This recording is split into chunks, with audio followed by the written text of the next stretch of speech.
hurdles race today. I guess kind of take us through what was working best for you today in this event. Well, coming into this, I was really nervous, but I came here and my steps weren't I felt really off. But as I went through the first one, my time wasn't what I wanted, so I knew going into the next one I was going to have to be better. And so I kind of just set up my mind to be more positive, and I guess it worked.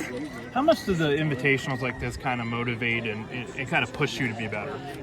Actually a lot, because coming here there's 3A schools, and so I know that they're running faster times a lot of the time, so it kind of pushes me, okay, can I stay with them? Because then that means a lot of the AA girls aren't running as fast as them either. So if I stick with them, then I'm beating AA too. Mm-hmm. It seemed like in the hurdles there, in the finals, it was kind of about halfway through you started to kind of pick up some ground and get the momentum there.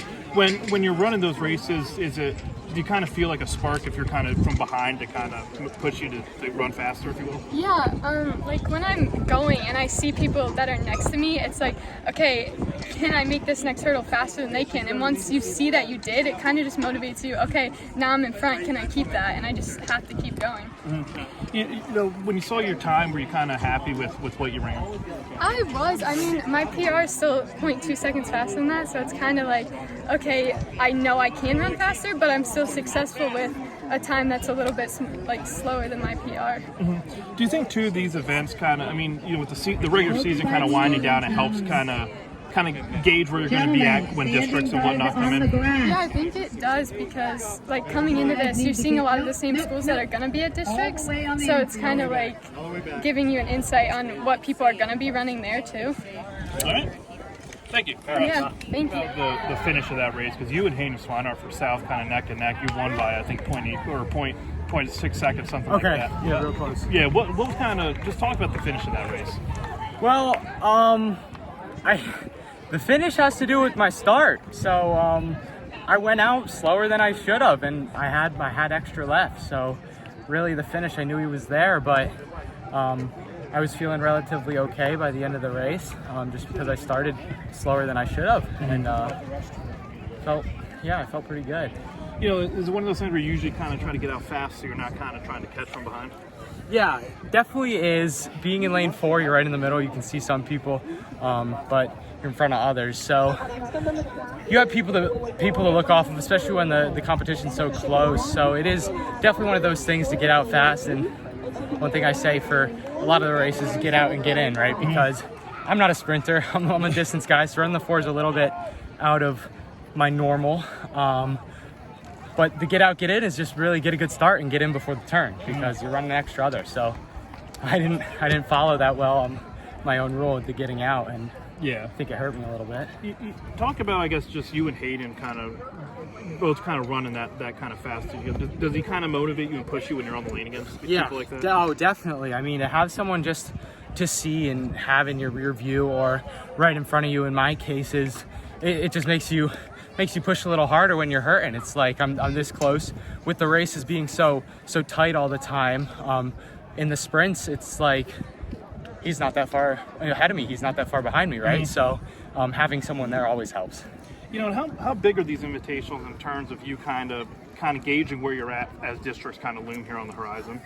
Well, most of the invitationals are nice, but I'm not really sure if I'll even run the 400. So this one was more of a workout day. I'm actually going and doing 400 repeats after this. So it was just one of those days that it was like, get it done. It's just part of what we're doing. We came, might as well run one race, right? So. All right, thank you. Yeah, for Congrats sure. on the win. Thank you. On the 400 earlier today, you had a win here today in the 800. Just talk about your performance today at the invite. I knew coming in I'd have good competition, but I just came off making that ship where I ran a 57.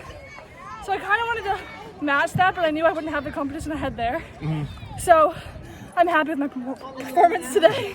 In the 400 there, you got out fast, and then when you won, you kind of looked over your shoulder back, and you were a good 2 seconds ahead of the next fastest runner. I guess talk about that race. Were you surprised with how well you did, or were you kind of expecting to come in about that? Kind of surprised. I'm always like, anybody can beat anybody. So I always come into the race with that mentality, which helps a lot, because even though I might be number 1 in the state, anybody can beat anybody in track. Mm-hmm. And I've known that for myself. Like, I've been people I didn't think I could beat. So How much does the competition too at like invitationals? Like you mentioned, you were at Shippensburg previously for one of their invites. You're here for this one. How much does the competition at these invites kind of push you to get better? A lot. Like when I'm at dual meets, and it's just me running the 8. I'm not pushed. My time is never as good as it can be. So like today was a 2:20. I'm happy with it. Or a 2:18 at Ship because everybody's just as good as you, so they pull you along. So I was happy with it. The 800 for this one today, it seemed like that last lap, I think it was in second place, but you guys were kind of neck to neck there going around the lap there. Yeah. What was kind of talk about coming down the home stretch there? So I play soccer, since you know, and I know I'm a good sprinter. I always know in these distance races, if it's the last 200, I'm neck and neck with somebody, I always have them, because I know I have that sprint speed from the 4 too. So I kind of knew I had it. Now, you said were the PRs at Shippensburg that you said? They weren't my PRs, but they were around a 57 and 2:18. Okay. That put me as number 1 in the state for the 4 number 2. Okay. With those times, and how confident, I guess, are you going into districts here in a few weeks? I'm really confident. There's a girl from Lewisburg who's really close to me, which like gives me a lot of motivation. I'm really excited about that. I race them Wednesday, so that'll be exciting. All right. Thanks. Congrats. Thank you so much. I'm sorry. Oh, no I worries. couldn't understand me. It's super.